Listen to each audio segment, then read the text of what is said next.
शंभूराज, तुम्ही उद्याचे छत्रपती आहात. तुमची मनगट ही शिवपोलादाची आहे, ती खंबीर कणखर आहे.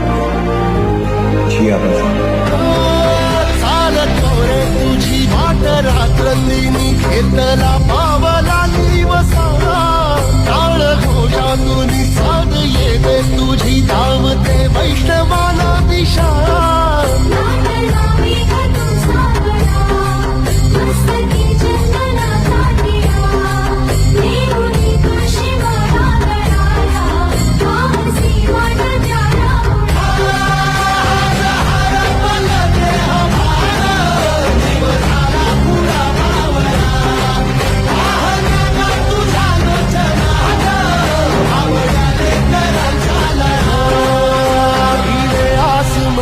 ध्वजा वैष्णवांची